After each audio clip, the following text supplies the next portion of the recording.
Então, eu sou a Daniela, né? Eu sou consultora de desenvolvimento na ThoughtWorks. Eu também sou Google Developer Expert em Google Cloud.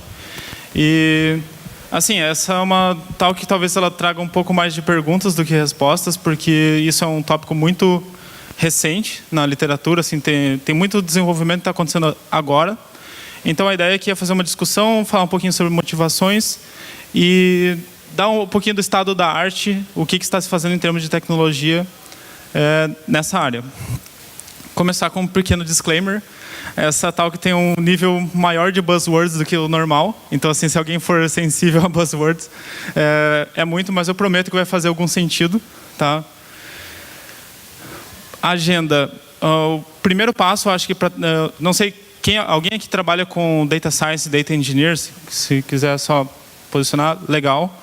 Tem bastante gente, mas tem bastante gente que também não é da área, então eu acho sempre legal, quando eu faço uma talk, dar uma nivelada no desafio. Então, a primeira parte vai ser sobre isso, né? Falar sobre o porquê que a gente tem que se preocupar com isso. Depois, comentar um pouquinho sobre DevOps. Eu sei que a gente já falou bastante nesse evento sobre isso, teve as talks do Facebook que focaram bastante nisso também. Enfim, daí definir a disciplina de DataOps e falar sobre, no final, as tecnologias que estão buscando resolver os problemas que a gente vai descrever agora. Primeiro, eu dividi em dois desafios básicos. Um é o desafio de negócio e depois falar sobre o desafio de tecnologia. Eu gosto muito desse gráfico, que ele é um gráfico de maturidade do Gartner, que fala sobre a maturidade de data nas organizações. Aliás, antes de eu falar isso, deixa eu fazer um disclaimer. Data, eu sempre pronuncio a palavra data, big data, e algumas pessoas pronunciam big data. Gente, não é errado, tá? Inclusive, eu acho muito engraçado porque, assim, eu sempre achava que eu estava apavorando falando data. Eu fui uma vez nos Estados Unidos e um americano me corrigiu, falou big data na minha frente. Eu fiquei bem bugado. Então, hoje em dia, só que depois eu fui para a Europa e o pessoal lá fala data, e aí eu já não entendo mais nada. Então, assim, eu, hoje em dia, aleatoriamente troco as duas, então não se incomodem com a pronúncia. Não precisa mais corrigir o amiguinho. As duas pronúncias são válidas. E aí, nesse domínio de data, então, a gente tem... Ele começa naquele nível de maturidade de analytics descritivo que a gente fala, que o objetivo é descrever o que aconteceu no passado. Isso é o clássico Data Warehouse, sistemas de BI. Depois, o nível seguinte, né, é o analytics diagnóstico, falar por que aconteceu, a gente já quer chegar numa causa raiz. Eu vendi bastante no mês passado, esse mês eu vendi menos, por que eu parei de vender? Um nível maior de maturidade é o analytics preditivo, que é você usar algoritmos para descobrir o que vai acontecer no futuro. E o máximo é o prescritivo, que é você usar a máquina para te ajudar a tomar decisões. Ela vai dizer, faça isso que a tendência é você obter tal resultado. Então, assim, quando a gente entra no mundo Big Data, a gente está falando principalmente desses dois níveis aqui acima, que eles precisam realmente de muito dado, algoritmos muito modernos para poder dar resultados mais precisos. Sobrou uma setinha. Mas data no mundo ideal, basicamente, a gente espera que existe uma conversa entre... Desconsiderem a última seta, começando de lá. Existe uma conversa entre a academia e o negócio traz problemas para a academia, pesquisa e desenvolvimento, trazer soluções. Dessa academia, dessa pesquisa, seja na indústria ou seja nas faculdades, produzem-se modelos que eventualmente produzem tecnologias, frameworks, plataformas, e isso volta para o negócio, e o negócio fala assim, eu estou com esse problema aqui, passa para o time de ciência de dados, queremos resolver essa forma, dar uma experiência personalizada para usuários, etc. e tal, e ciência de dados vai buscar os modelos na literatura e passar para a engenharia de dados ajudar a implementar a tecnologia. Sempre tendo a conversa entre as camadas, né? Isso é o mundo ideal. Mas na prática não é bem assim. O mundo real parece um pouco mais com isso aqui. Fase 1, alguém de negócio escuta falar de alguma tecnologia, por exemplo aqui Hadoop. Fase 2, não sei. Fase 3, lucro. Né? Isso, infelizmente, a maioria das indústrias assim é hoje. Né? Isso aqui tirei de um episódio do South Park, quem antigo conhece. Mas basicamente é isso aqui. Né? O negócio escuta falar de uma tecnologia, por exemplo Hadoop, daí fala assim, engenharia de dados, me implementa o Hadoop porque essa é a tendência da moda. Daí vai lá, o engenheiro de dados faz aquilo, fala assim, cientista de dados, faz aí separada para mim. Daí o cientista, ué, mas eu vou fazer o quê? Você que tem que fazer. Né? E, na prática, pode ser que a gente entregue algo ou não para o negócio. Né? E isso aqui é muito crítico, né? O resultado disso sempre é problema. Tá? Inclusive, o Gartner publicou um relatório em 2017 dizendo que 60% dos projetos de analytics e Big Data falhariam até o fim de 2017. E, na verdade, em novembro de 2017, teve esse outro comentário de um analista do Gartner falando assim, não, nós estávamos errados. A gente foi muito conservador, 85% dos problemas dos projetos vão falhar. Então, assim, o legal é que ele complementa que o problema não é a tecnologia. Aí, quando perguntado sobre por que ocorrem essas falhas, por que é tão grande a alta taxa de falhas nesses projetos, justamente ele fala assim, problemas integrando processos, resistência da gerência, né, middle management não querendo mudar a forma de pensar e falta de habilidades, política e, eventualmente, questões governamentais de regulação e tudo mais. Então, assim, olha como é crítico a questão do negócio das pessoas. Né? Tá, como se não bastasse ainda o desafio da tecnologia. E não sei, talvez quem não trabalha não esteja acostumado muito com esse modelo de processo, mas quando você está falando de um modelo de machine learning, é necessário todas essas etapas. Então, desde eu vou coletar dados, vou fazer uma análise exploratória para ver como que é a cara do meu dado. Geralmente o dado não vem puro, então eu preciso fazer uma limpeza, alguma transformação, volto, analiso mais um pouquinho. Aí, baseado naquela premissa de negócio, eu tenho que fazer um treinamento e escolher um modelo e testar aquele modelo, que eventualmente pode ser que o modelo não dê certo, tem que voltar para estaca zero, preciso de mais dados, preciso de outro modelo. E depois que eu cheguei num processo de um modelo estável, eu ainda vou para o deploy, faço testes AB, monitoramento, o que pode me retomar novas fases de treinamento ou mesmo de eu tornar aquele modelo obsoleto e ter que fazer tudo do zero. Então, é um processo bem complexo e tem uma série de fatores que influenciam nisso. Né? Então, qual que é o tipo de aprendizado daquele modelo, o tipo de predição que eu estou fazendo, se é small data ou é big data, se é processamento batch ou online, se eu tenho que responder real time, near real time, se eu vou fazer o deploy num container ou se é numa arquitetura física, de máquina física ou numa nuvem. Então, tudo isso influencia. E eu achei muito interessante esse gráfico aqui, vendo uma questão do Quora, que a pessoa organizou em quadrantes. Então, assim, por exemplo, se eu tenho uma predição sobre demanda, que é assim, eu quero que o meu microserviço dê uma resposta de um modelo. E o meu treinamento offline, eu posso simplesmente criar um web service, onde eu carrego aquele modelo e eu respondo aquilo online por requests. Eu geralmente ia aplicar uma fórmula, mas eu também posso ter aprendizado online e predição sobre demanda, daí já é um outro perfil. Ou posso ter uma coisa completamente offline, que eu faço o treinamento em batch, o roda um job e a predição em batch também. Por exemplo, eu quero prever um relatório de vendas de um dia específico, isso pode ser batch. Ou então posso ter um ML automático, que é aqueles algoritmos que vão atualizando os coeficientes automaticamente.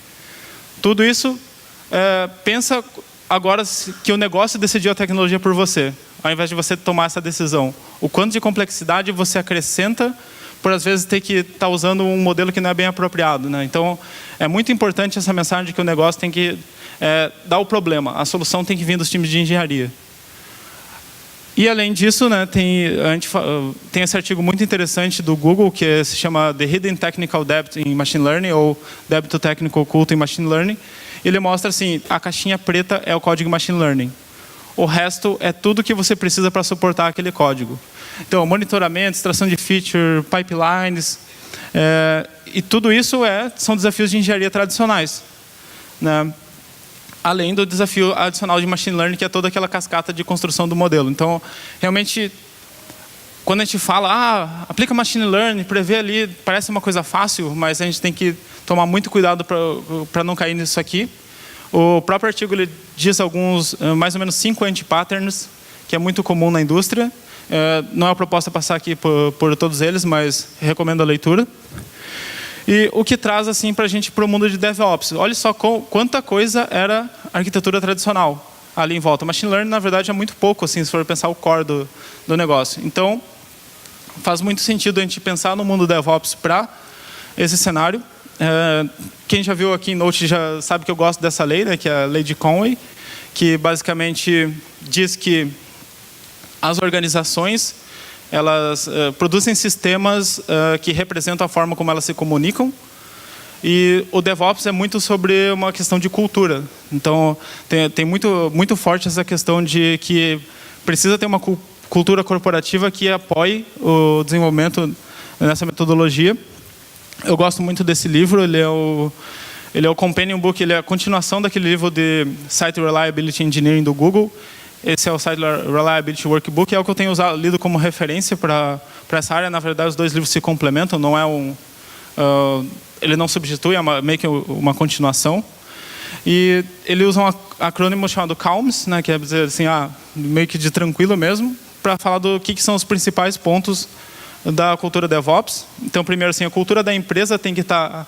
A empresa tem que estar disposta a trabalhar daquela forma. A pior coisa do mundo é você tentar implementar DevOps numa cultura que não quer trabalhar dessa forma, né? Outra coisa, a automação é muito importante. Então, a gente busca sempre estar refinando o processo e eliminar o trabalho manual da melhor maneira possível. O L é de Lean Management, que está relacionado ao Continuous Deploy, né, e integração contínua e delivery contínuo. Measurement, sempre está medindo, porque se você quer melhorar um processo, você tem que saber como que ele está, né, porque assim, você melhorar uma coisa que você não mede, você fica muito no subjetivo e pode ser que você realmente não tenha melhorado de verdade. E compartilhar informação é um dos pontos chaves que, assim, tanto acertos como erros. Eu achei muito legal a questão ontem o Facebook falou sobre, né, falar sobre os erros, né, a partir de criar um relatório de erros após os eventos para que realmente não aconteça mais, disseminar o conhecimento. Então tem a ver com isso também.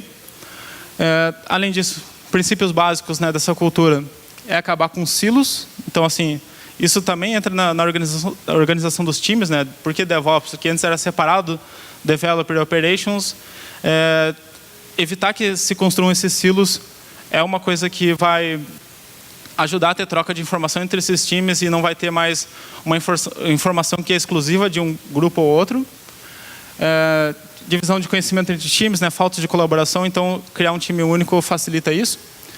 Entender que acidentes são normais, e isso eu acho que talvez seja a coisa mais difícil na nossa cultura, porque a gente tem ainda muita cultura de achar o culpado. E aqui a ideia é abraçar o erro e falar assim, ok, erramos, vamos focar em como se recuperar, fazer um relatório de explicar por que aconteceu e evitar que isso aconteça no futuro, né? Os erros são coletivos, não são de um indivíduo.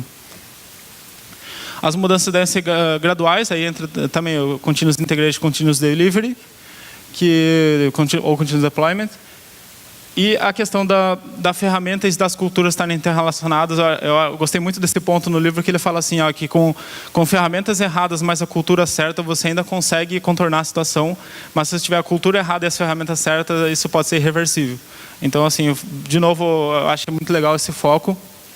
E o livro também ele dá alguns detalhes e fala assim, ele faz um paralelo entre DevOps e SRE, ou o próprio Production Engineer, que é assim, o DevOps ele é mais como se fosse uma interface, é uma coisa abstrata, ele é vago de propósito para permitir que as empresas implementem suas próprias versões da melhor forma como funcionar. Então, assim, até ontem fiz a pergunta para o time do Facebook sobre o SRE, e eles falaram assim, para a gente não funcionou, mas funcionou esse outro modelo. Então, assim, realmente vai variar da corporação, variar de quanto você consegue adaptar a cultura para isso.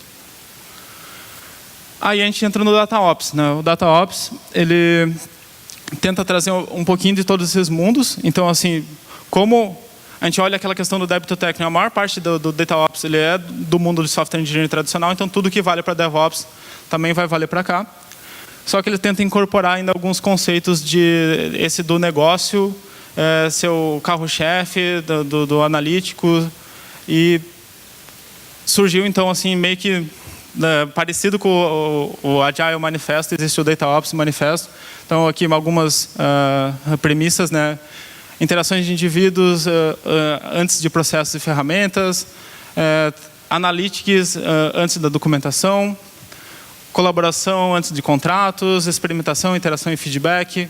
Então, são os valores que a gente prega nesse manifesto, que é muito parecido com o Manifesto Ágil, parecido também com a cultura DevOps. Ele também tem 18 princípios que falam bastante sobre como tratar erros, qual é a melhor forma de lidar com as situações. É bem interessante. E, assim, tudo isso tem o apoio da tecnologia. Basicamente, quando a gente fala de DevOps, as tecnologias hoje, grande dominante, né, a questão de containers para tudo, Docker, Kubernetes para orquestrar, ou Docker Swarm. E esse mesmo tipo de tecnologia é válida para esse mundo. Tá? Então, assim, por exemplo, eu quero fazer um deploy daquele modelo que é um web service. É a mesma coisa. E uma das coisas que quem está de fora muitas vezes não tem essa noção é que o processo mais pesado de criar um modelo geralmente é o treinamento. E o treinamento, no caso, por exemplo, se eu quero fazer um web service que é uma regressão logística, o treinamento é a parte pesada, mas a predição, o meu cálculo da resposta é muito rápido, é só aplicar uma fórmula. Então, isso pode ser um serviço casquinha, num Docker, e o processo de treinamento está lá, usando cluster, usando tudo que vocês possam imaginar. Mesma coisa uma rede neural. A parte pesada da rede neural é o treinamento. A predição geralmente é muito leve. O que isso traz, assim, o Kubernetes tem sido uma ferramenta que tem evoluído muito, que o pessoal de data tem começado a olhar para isso, e tem tido umas evoluções interessantes. Por exemplo, hoje o Spark, que é um dos frameworks mais conhecidos, que ele substitui o MapReduce do Hadoop, com um processamento um pouco mais inteligente, ele já tem suporte nativo ao Kubernetes, só que é uma feature experimental. Mas a tendência é começar cada vez mais a suportar processamento desse tipo em container, né? Além disso, aqui é só um exemplo do fluxo, de como que funciona. Você vai ter um master do Kubernetes e ele vai alocar o driver e alocar os workers para você. Então, assim, é tudo dinâmico. Então, quer dizer, você não fica também provisionando hardware desnecessariamente, você usa só aquilo que você precisa. Outra ferramenta que é assim, tipo, que é usado muito na indústria é o TensorFlow, né? E o TensorFlow, eles pensaram assim, como que o Google fazia deploy disso? Dentro deles, eles tinham uma ferramenta que eles chamavam de Kubeflow, que é justamente o TensorFlow no Kubernetes, e isso foi liberado como open source recentemente. Também é uma ferramenta que eu acho que a ideia está de olho. Ele nasceu para servir modelos do TensorFlow, mas ele está se tornando cada vez mais genérico, inclusive se fala de conectores por Spark também e outras ferramentas. Tá? Então, quem tem interesse, vale a pena dar uma olhada. E um pouquinho fora desse mundo de container, também se fala de provadores cloud. Aqui eu estou trazendo o exemplo do Google, mas também é válido para a Amazon, Microsoft e outros provedores de cloud. É trabalhar com o que eles chamam de clusters efêmeros. No modelo tradicional, a gente costuma fazer deploy de processos num cluster, a gente vai fatiando pedaços e submetendo jobs, e eles concorrem entre si. Só que com a facilidade de uma cloud, hoje é muito mais fácil você instrumentar, fazer aquela questão de infraestrutura como código, e você, em vez de schedular o job, você schedula um processo que cria um cluster e roda aquele cluster só para um job. Então, assim, e depois destrói. Vocês não precisavam, mas depois destrói. Então, a facilidade da cloud permite a gente fazer esse tipo de processamento. Então, antes eu tinha 10 jobs competindo pelo mesmo cluster, agora eu posso criar 10 clusters diferentes, com seus tamanhos diferentes, e estar executando os processos independentes, e isso facilita muito em questão de configuração, de escalabilidade e tudo mais. E um outro ponto interessante, também uma ferramenta que vale a pena dar uma olhada, é o Pachyderm, que ele já traz uma outra necessidade de data que eu não comentei antes, que é assim, toda vez que você constrói um modelo, você precisa ser capaz de chegar naquele modelo de novo. Então, assim, quando a gente fala de versionamento de código em DevOps, né, aqui a gente também tem que versionar o dado. Tá? Então, existem alguns bancos de dados que já suportam versionamento, mas o Pachyderm é uma plataforma que ele tem essa pegada de também estar versionando o dado que foi usado para construir o modelo, para que ele possa ser reproduzível. Tá? E, bom, finalmente eu adoro muito essa tirinha, porque ela, ou eu começo ou termino minhas talks de Machine Learning com ela, que assim, basicamente, Machine Learning é isso, né? É uma série de tentativas e erros de, tem uma pilha de álgebra linear, fico jogando dados ali até sair alguma coisa do outro lado, mas a ideia aqui é colocar um pouco de ordem nesse caos, e aí que está essa metodologia do DataOps. Tá? Eu acabei usando praticamente os 20 minutos inteiros, então assim, não sei se vai ter espaço para pergunta, mas qualquer coisa, meus contatos estão aí. Obrigado.